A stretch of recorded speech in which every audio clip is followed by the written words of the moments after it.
ఓం శ్రీ గురుభ్యో నమ. ఆదిత్యాది నవగ్రహ దేవతాభ్యో నమ. కన్యా రాశి వారికి ఏ విధంగా ఉందో మనం చూద్దాం. పరాభవ నవ సంవత్సరంలో కన్యా రాశి వారికి ఎటువంటి ఫలితాలు వస్తున్నాయి అనే విషయాన్ని మనం పరిశీలన చేద్దాం. ముందుగా కన్యా రాశి వారి కిందకి ఏ రాశులు ఏ నక్షత్రాల వారు వస్తారు అనే విషయాన్ని చూసినప్పుడు ఉత్తర 2, 3, 4 పాదాలు, అలాగే హస్త 1, 2, 3, 4, అలాగే చిత్త 1, 2 పాదాలు ఈ నక్షత్రాల వారు కన్యా రాశి వారి కిందకి వస్తారు. అయితే వీరి యొక్క ఆదాయ వ్యయాలు ఏ విధంగా ఉన్నాయి అనే విషయాన్ని వచ్చినప్పుడు ఆదాయం 8, వ్యయం 11గా ఉంది. రాజ్య పూజ్యం 3, అవమానం 3గా ఉంది. అయితే ఆదాయం కంటే వ్యయం ఎక్కువగా ఉంది. రాజ్య పూజ్యం అవమానాలు సమానంగా ఉన్నాయి కాబట్టి శుభమూలక ధన వ్యయం అంటే ఏదైనా మంచి పని చేస్తూ ఉండటం వల్ల ధనం ఖర్చు అయ్యేదానికి అవకాశం ఎక్కువగా ఉంది.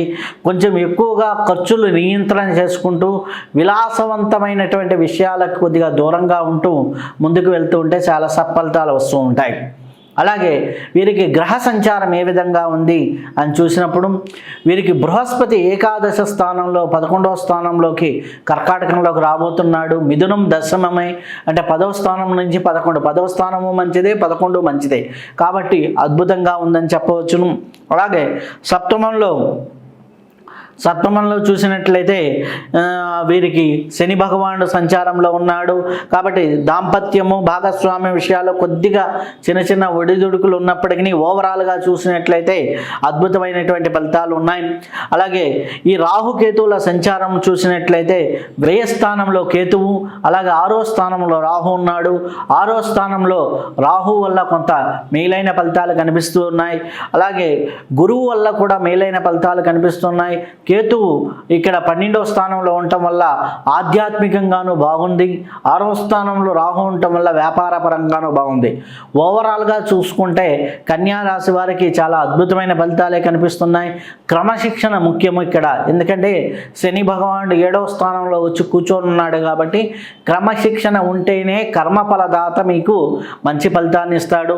క్రమశిక్షణ లేకపోతే కొన్ని ఇబ్బందులు తీసుకొస్తూ ఉంటాడు. కాబట్టి న్యాయపరమైన విషయాలు కానివ్వండి, క్రమశిక్షణగా ఎదుర్కొంటూ ఉండండి. మిగిలిన అన్ని విషయాలు చాలా వరకు మేలైన ఫలితాలే ఉన్నాయి. ఓవరాల్గా చెప్పాలంటే కన్యా రాశి వారికి ఒక అద్భుతమైన సంవత్సరం కిందే చెప్పవచ్చు. అలాగే దాంపత్య జీవితము, అలాగే మహిళలు ఏ విధంగా ఈ యొక్క సంవత్సరంలో ఉంటుంది అనే విషయాన్ని చూసినప్పుడు దాంపత్య బంధం అనేది చాలా అనుకూలంగా మారుతుంది. ఇద్దరు కలిసి సేవా కార్యక్రమాల్లో పాల్గొంటారు. ఇద్దరు కలిసి ఆధ్యాత్మిక ప్రదేశాలని సంచరిస్తూ ఉంటారు. అలాగే ఈ పరిచయాల వల్ల కొంత మెరుగైన ఫలితాలు కలుగుతూ ఉంటాయి. అలాగే చిన్న స్వల్ప వివాదాలు కూడా కనిపిస్తూ ఉన్నాయి. శని సప్తమంలో ఉండటం వల్ల మిగిలిన అన్నీ కూడా చాలా మంచి ఫలితాలు ఉన్నాయి. అలాగే మిత్రులతో నమ్మించి ద్రోహం చేసేవారికి కొద్దిగా జాగ్రత్తగా ఉండండి. ఆ విషయాలు కొంతవరకు ఇబ్బందికర పరిస్థితులు ఉన్నాయి కాబట్టి నమ్మించి మోసం చేసేవాళ్ళు కొంతమంది మీకు తగులుతూ ఉంటారు. ఆ విషయాల్లో కొంతవరకు జాగ్రత్తగా ఉంటే మంచిది. అలాగే వృత్తి వ్యాపార రంగాల్లో ఏ విధంగా ఉంది అంటే భాగస్వామ్య వ్యాపారాలు మంచి కాలము, రైస్ మిల్లులు, ధాన్యం వ్యాపారాలు లాభదాయకంగా ఉంటాయి. స్థిరాస్తి గృహ నిర్మాణ రంగము అనుకూలంగా ఉంటుంది. ఇసుక ఖనిజ రవాణా రంగాలకి లాభదాయకంగా కనిపిస్తూ ఉంది. అలాగే మనం చూసినట్లయితే ఉత్పత్తి రంగాలు అభివృద్ధి కనిపిస్తుంది. షేరు వడ్డీ వ్యాపారాలు ఒక మోస్తారుగా ఉన్నాయి. శత్రువులు తగ్గిపోతారు. అలాగే కష్టాలు దాటి నుంచి పురోభివృద్ధి లభిస్తూ ఉంటుంది. శత్రువులని తగ్గిపోవటం అంటే మనకి న్యాయపరమైనటువంటి విషయాల్లో విజయాలు సాధించేదానికి ఆస్కారం ఎక్కువగా ఉంది. విద్యార్థులకు ఏ విధంగా ఉంటుందంటే విద్యార్థులకు ఎందుకంటే గురు భగవానుడు చాలా బాగున్నాడు కాబట్టి జ్ఞాపక శక్తి కానీ మేధా సంపత్తి కానీ బాగుంటుంది. కాబట్టి అన్ని విధాలుగా విద్యార్థులకు మేలైన ఫలితాలు ఉన్నాయి. ఉన్నత పరీక్షలు అంటే ఉన్నతమైనటువంటి యూనివర్సిటీల్లో ఎగ్జామ్స్ రాయడానికి సీట్ల కోసం వారందరికీ మేలైన ఫలితాలు కనిపిస్తూ ఉన్నాయి. అలాగే చూసుకున్నట్లయితే ఇల్లు ఇటువంటి విషయాల్లో సుఖంగా ఉంటూ ఉంటారు. అలాగే మనకి ఎక్కడికి వెళ్ళినా కానీ ఆనందంగా ఉండేదానికి ఈ యొక్క విద్యార్థులు అంటే ఇంట్లో చదివినా బయట చదివినా ఎక్కడ చదివినా కానీ ఉన్నతమైన మార్కులు రావడం అనేది జరుగుతూ ఉంటుంది. అలాగే ఆరోగ్య విషయానికి వచ్చినట్లయితే కొద్దిగా ఊబకాయం లాంటివి, మోకాళ్ళ నొప్పులు లాంటివి సమస్యలు ఉంటూ ఉంటాయి.